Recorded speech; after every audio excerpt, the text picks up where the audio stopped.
Tonight on Reporting Scotland, a decades-long wait for justice. A child abuse survivor describes how the staff member who subjected him to a litany of terror was dead before his case was taken seriously. It was multiple times, and every new place that I was sent to, it happened again and again and again. The Crown Office admits it fell short in Killian Steele's case. Also in tonight's programme, a US basketball player sacked by a Scottish team for a discipline breach is linked to a deadly shooting in the state of Georgia. The widow of a man killed in a fire at a Perth recycling plant warns of future tragedies after a fourth blaze in as many years. Coming up in the sport, as Rangers reduce the gap at the top of the Premiership, Aberdeen's wretched run continues.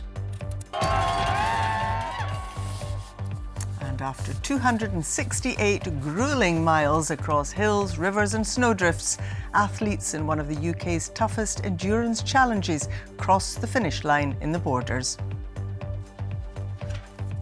Hello, I'm Sally Magnuson. Welcome to Thursday's programme.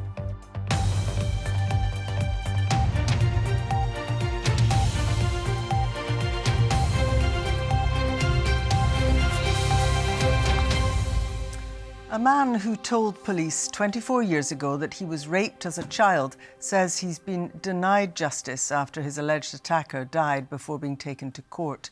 The Scottish Child Abuse Inquiry heard that Killian Steele was groomed and assaulted by a member of staff at a children's home in the 1970s. This report by our Home Affairs correspondent David Cowan contains details you may find distressing. In Edinburgh, at the start of the 1970s, a 5-year-old boy was given the protection of the state after suffering sexual, physical and emotional abuse in his family home.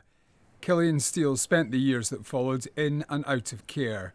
He told the Child Abuse Inquiry one thing was constant throughout. You know, I didn't want to go into how many times that I'd been raped by what should have been responsible adults, but it was multiple times. And every new place that I was sent to, it happened again and again and again throughout my whole childhood.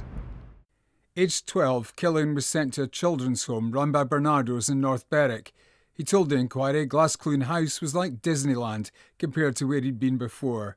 He was befriended there by one of the staff, a man in his 20s. Only as an adult, years later, did he realise what had happened. There was a groomer, member of staff, who groomed me and took sexual advantage of the relationship that he created with my young mind and body. I absolutely loved him. He was, as I've said in the inquiry, he was the first person to sexually abuse me that I loved.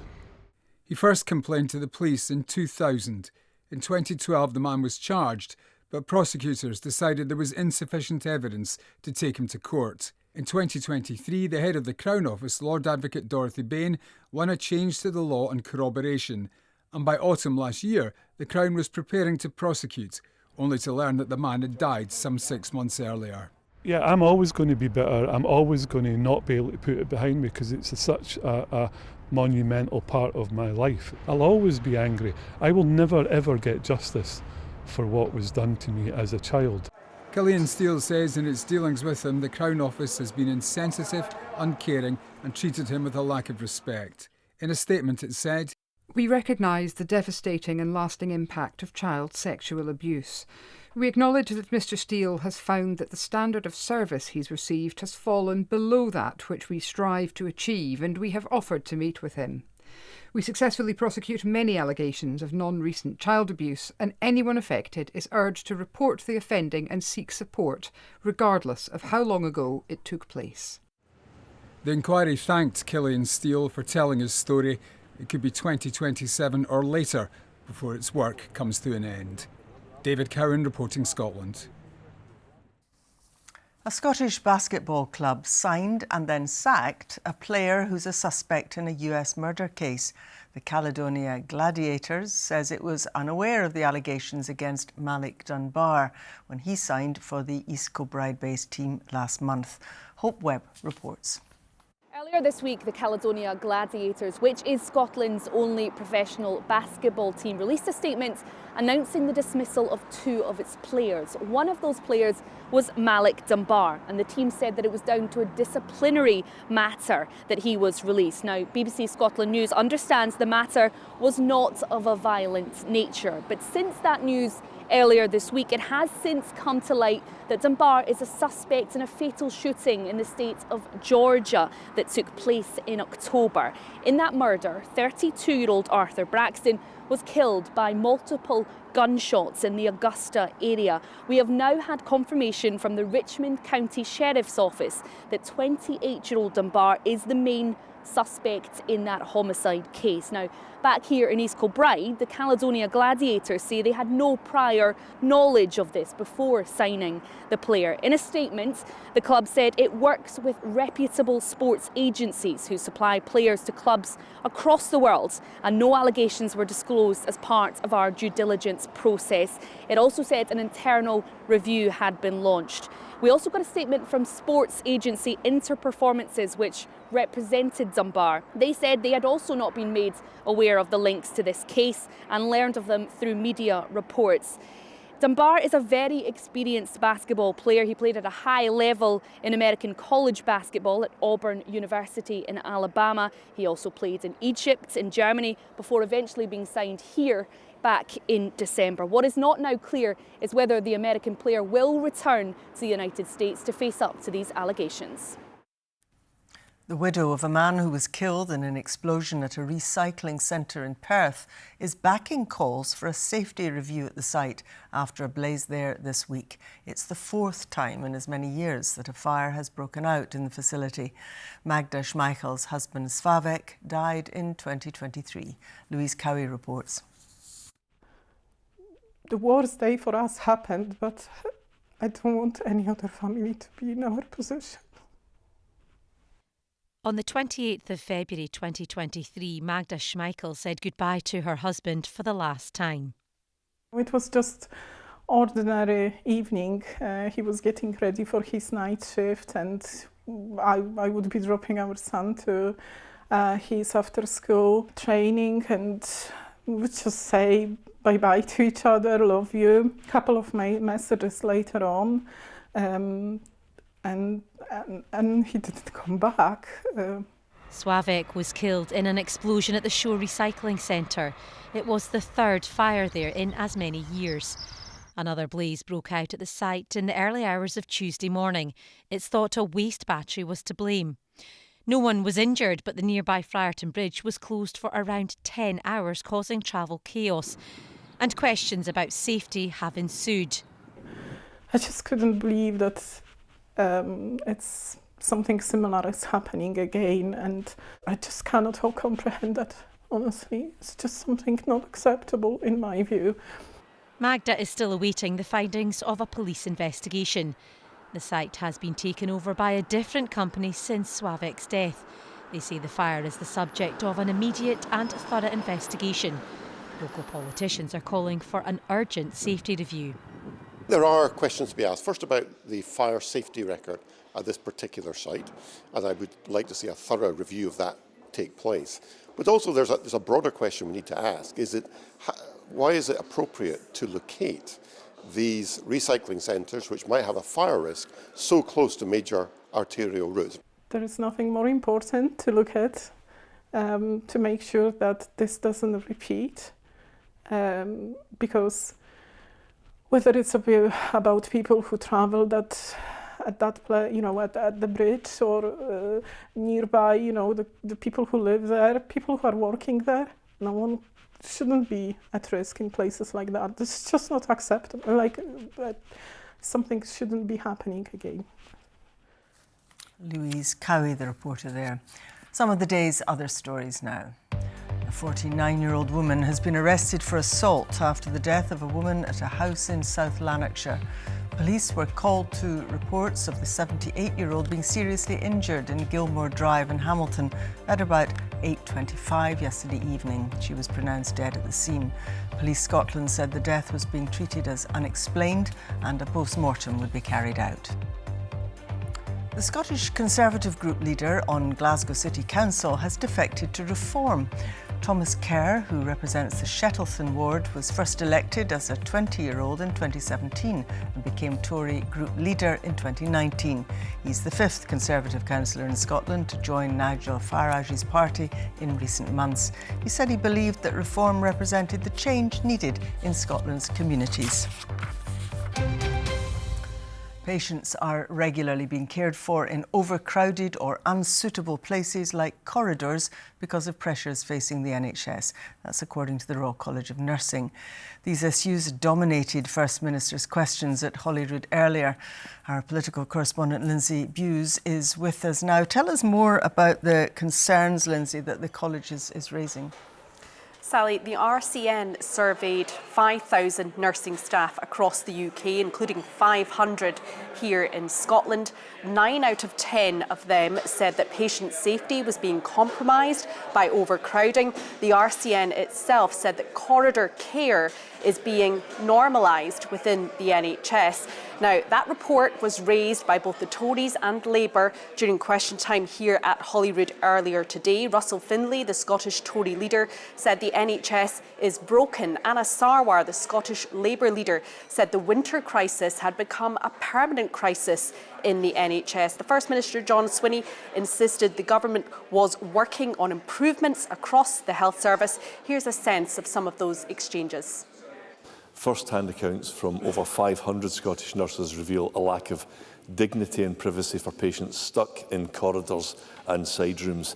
They describe scenes of chaos. Staff are caring for multiple patients in a single corridor, unable to access oxygen, cardiac monitors and other life-saving equipment. So I acknowledge the reality of the pressures, the intense pressures on the National Health Service. We have expanded staff numbers, we've expanded consultant numbers, we've expanded the capacity of NHS 24 as a review of urgent care called on us to do back in 2020, and we have done that. Now, it is that time of year where we hear a great deal about the pressures the health service is facing. The First Minister, John Swinney, also said today that this survey had been done when flu cases were at their peak and that things have improved since then. But all parties here at Holyrood acknowledged the seriousness of these concerns, and I think we could be hearing more on that, given there have been calls for the Health Secretary, Neil Gray, to come to the Chamber to make a statement on this issue. Thank you very much indeed. News at 7. We'll be looking at this tonight on the BBC Scotland channel. Clearly an issue that everyone is going to be interested in, Laura. Indeed, Sally, and we've spoken to the RCN who collated that report just to hear more about the impact this so-called corridor care is having on nursing staff trying to do their job, and just to get their reaction as well to what the government had to say in response to this today. And another issue every Scot who drives is interested in, the A9. Indeed, and that was debated in Parliament this afternoon. A campaigner who brought about the Petitions Committee inquiry into this came down to Holyrood to watch that debate, so we've got her reaction to it as well. And Celtic Connection started today, yes, Sally. Yes. You are going to be talking about that in a minute, and we've spoken to an Orcadian fiddler who is performing at the Barrowland Ballroom. She's hoping to get that floor jumping with folk music. So more of that on the BBC Scotland channel. We're here at 7 o'clock and on iPlayer too. Sounds like the a good details programme there on the screen for people to find us. Thanks very much then, enjoy. Now, a new charity air ambulance, which has been described as the most advanced helicopter of its kind, will start flying to emergencies in Scotland later this year. The high-tech aircraft, which is customised for medical flights, will replace the current helicopter based in Aberdeen. Phil McDonnell reports. When it's called upon, it can be a lifesaver. Scotland's 2 charity air ambulances have been flying to emergencies for the past 12 years. They've responded to more than 6,500 call-outs, and more help is on the way. The new air ambulance will be the most advanced of its type anywhere in the UK. We can fly further, so we'll get an extra 60 minutes of fuel time to kind of get to some of those patients, so we don't need to stop and refuel, particularly when you're dealing with incidents in islands. We can carry an additional clinician, and of course we can also now carry much more specialised equipment as well. The replacement aircraft will help pilots and medics respond to call-outs in harsher conditions. Special night vision technology means they'll be able to respond to more emergencies in darkness. The new one has got 3 really big screens, really modern equipment. Former RAF pilot Pete Wynne has been flying crews to emergencies for the past 7 years. Getting the new aircraft we're getting with additional fuel and power is going to make my life much easier, but it's also going to give a huge benefit to patients that we're taking to hospital. It's because of this helicopter that my daughters still have a mother. Steph Smith knows the importance of getting to hospital as quickly as possible. She suffered a heart attack while mountain biking in a forest and was flown to Aberdeen Royal Infirmary. So I was out mountain biking with them, just having fun with my daughter, trying to keep up with her. All of a sudden I felt really ill, like so ill, and I just collapsed on the trail. It would have taken an hour and 45 minutes by road from Colgarth to the hospital. The ambulance, air ambulance took 15 minutes, and that hour and 45 minutes is the difference between me living and talking to you now and not. The new aircraft will not come cheap. It's expected to cost the charity an extra £2 million a year. All being well, it will start making journeys from October. Phil McDonald, reporting Scotland, Aberdeen. A company behind a rocket engine which exploded during a test at the Shetland spaceport could still be the first in Europe to carry out vertical launches into orbit. Our science and innovation correspondent Laura Goodwin has more. Getting to space is not easy, and neither is getting the licences to even try. Rocket Factory Augsburg began testing their vehicle at the launch pad at Saxefjord Spaceport last year. This was meant to be a test firing of the engines, but it didn't go to plan. It was a setback, but the company say it was also a valuable test of their safety protocol.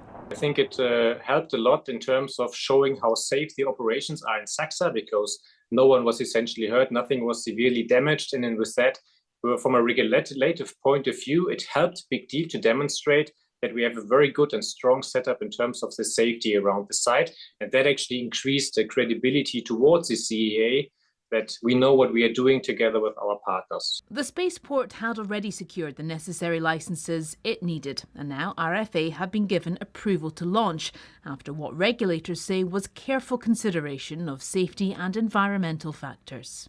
The licence allows them to launch 10 times per calendar year, no more than 2 a month, no more than 2 in 24 hours, and it also sets some parameters about how they work.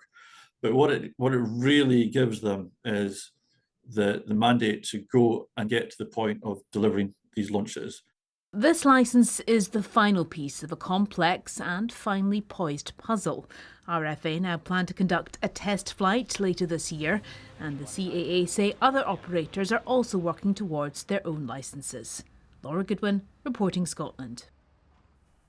For the past 4 days and nights, runners have been making their way along the 268-mile Pennine Way into Scotland. The Winter Spine Race, as it's called, is regarded as one of the toughest non-stop races in the world. The finishing line is in the border village of Kirkyettam. Our reporter David Knox was there to see them cross the finish line. There's no fanfare or stadium reception, just a handful of like-minded well-wishers to witness their finish. But finishing the Winter Spine Race, and as has become tradition, touching the Border Hotel wall, is more than enough reward. Really like roller coaster, some really amazing bits, some like really dark moments. Way tougher than I could have imagined. By orders of magnitude, you can't understand unless you experience it. It was good, it was good. It was alright. You struggled the last bit, or you? I just injured. I got my toes, I can't feel my toes. For 268 miles, these racers have suffered sleep deprivation, knee-deep snow and sub-zero temperatures. More than half had retired by the midway point. But for the winners, every step was worth it. The last 2 hours was just, it felt like I was flying. I was able to run up some of the hills. The sort of pain disappeared. I was on this sort of runner's high. I don't think it's sunk in yet. It's a crazy 3, 4, whatever it was days. You just, you live a life in that time, and so much happens, and you know, real world, just, you can't even get your head around it. They are generally not too bad, are they? With a race this extreme, everything hurts. We're dealing with a whole range of things. Lots of knees, lots of ankles, lots of painful feet. And as the race goes on, it's a lot of the psychological difficulties that are coming across from being alone and isolated for such long periods of time. While the early finishers are recovering, spare a thought for the dozens who will be out in the hills for a day or two yet. David Knox, reporting Scotland, Kirkieton. How do you fancy that, Mr. Athletic? I think you know the answer to that, Sally. Absolutely not for me. Not in a month of Sundays. Absolutely not. Thanks very much, Sally. Hello there. Well, Philippe Clement was delighted with his Rangers players' teamwork as they swept aside Aberdeen 3-0. But for the Dons, well, the defeat meant they equalled an unwanted club record of 12 league games without a win. A fast start by the hosts was rewarded when Hamza Egeman grabbed his 13th goal of the season in the 13th minute. That was followed up with second-half goals from returning Leon Balogun and fellow substitute Cyril Dessers, who rounded off the scoring with this composed finish. We had chances, also a few good saves of the goalkeeper. We had the crossbar, we had the post, but the team kept on pushing what I demand to score more and to kill the belief of the opponent, and they did today. We played really well. We had the domination on the ball, but also without ball. So it was a really, really good performance of all squad, also all the players who came in. Well, that result means Rangers chipped away at Celtic's significant lead at the top of the Premiership, with the gap now 13 points between the two. Aberdeen remain in fourth. And just look at this downturn in their form after an incredible start to the season, winning 10 of their opening 11 games. The last 12 games have seen them lose 8 and draw 4, conceding 23 goals in the process. Next up for Jimmy Tilleen's side is Elgin City in the Scottish Cup. Expectation of them is highest. We need to keep pushing. We are in a challenging time right now when we have a mix a little bit of everything, a bad run and some injuries and some new players. We just need to get the time now. Now we have a cup game in the weekend, and then we have 1 week for the next league game, and try to find the rhythm and stabilise as a team. Motherwell have been hit with several more major injury blows after captain Paul McGinn here, goalkeeper Aston Oxborough and left-back Steve Seddon were all ruled out for significant periods. McGinn faces surgery and is likely to be out for the rest of the season following the recurrence of a thigh injury in his first start for 3 months. Oxborough and Seddon are expected to be out for 3 months and 2 months respectively. Now, there are a busy few days coming up in the Scottish Cup as top-flight clubs join the competition at the fourth-round stage. And despite being dealt the toughest of draws, Kilmarnock boss Derek McInnes says it wouldn't be that big a shock if his side were to knock Celtic out in front of their own fans. Kelly travelled to the east end of Glasgow on Saturday evening to face the holders. And despite memorable victories at Rugby Park last season, the Ayrshire side are targeting a first win at Parkhead since 2012. We were fourth best team in Scotland last season. Obviously we've still got work to do to try and be something similar this season, but a lot of the same players that will be playing on Saturday, I know we've got some injuries, but a lot of the same players played a big part in these victories, and it wouldn't be the biggest shock in the world. It would be a shock, there's no doubt about it, and I'm sure you guys would say that, but it wouldn't be the biggest shock if we can go there and pull off a victory. Now to the Australian Open, where world number 2 Alexander Zverev says he has huge respect for Jacob Fernley ahead of their overnight clash in the third round in Melbourne. Zverev is eyeing up a maiden Grand Slam title, but could he be stopped in his tracks by the 23-year-old from Edinburgh who's playing at the event for the first time? Well, Fernley knows he'll need to play the match of his life to progress to the last 16. He's an amazing tennis player. You kind of don't really really get a grasp of it until you actually see it live, and he was incredible, and I'm really excited that I'll get a chance to play one of the biggest names in tennis. He's on a big stage. He's in the third round of a Grand Slam, playing centre court stage at Wimbledon. You know, who knows what court we're going to be playing here on, so I have massive respect for that, and I'm looking forward to playing him. And Sally, over on Reporting Scotland News at 7, I'll be exploring some of the brilliant stories in the Scottish Cup, including speaking to a crane operator who'll be playing at Ibrox this weekend against Rangers. Oh, wow. Oh, you'll enjoy that. Lovely. Thanks very much indeed. Now, as Laura was saying, the Celtic Connections Winter Music Festival begins tonight. The opening concert will celebrate the 850th anniversary of Glasgow. Among the musicians, the Bluebells, who will make their debut at the festival 40 years after their first big hit, Young at Heart. We feel a great part of Glasgow's embroidery, I guess. We began in bars and clubs in Glasgow, really. That's how we all met, and that's why we're so chuffed to be doing this, because I've always quite envied the bands that played on this. Also, it's great playing with all the traditional players tonight, and I think it's a good showcase for fusion of music, pop music and rock music, that tradition in with traditional music and classical music to a certain extent as well. Oh, great. Let's get the weather now with Judith. Oh, that's a striking photograph. It looks like a painting, doesn't it? Sort of a romantic, not romantic, classical painting. It's getting my classical, well, forget it. Anyway, as far as tonight's concerned, we have got a number of, Sally's laughing at me there. I'll come back with that later for the 7. Watch and find out. With lots of fiery sunsets coming in from our weather watchers, and we have a very slow moving weather pattern at the moment. High pressure just shifted ever so slightly to the continent, and it's strong enough to keep any active weather at bay, although we'll see a wee squeeze on the Isobars tonight and a weak weather front coming our way, so some windy conditions here. We are looking at gales developing over the Western Isles and the northwest, and eventually across the Northern Isles as a weak weather front makes its way into the north and the west, bringing thicker cloud, some light rain for the west and eventually into the Northern Isles. Elsewhere it's dry, it's clear. We still have that low cloud over the southwest. That will gradually shift as we head through the overnight period. Could be quite chilly through parts of the northeast where skies remain clear, but for most of us it's pretty mild and it will be breezy. So a cloudier start to the day tomorrow, and a breezy one too, with those gales over the far north and the northwest as they'll gradually start to ease a little. And to all intents and purposes, a lot of dry weather to come tomorrow. Yes, we'll see that front returning and bringing some more in the way of cloud across the Northern Isles. Rain just about knocking on the door of here during the afternoon. Strong gusty southwesterly winds as well. Still those mild temperatures though.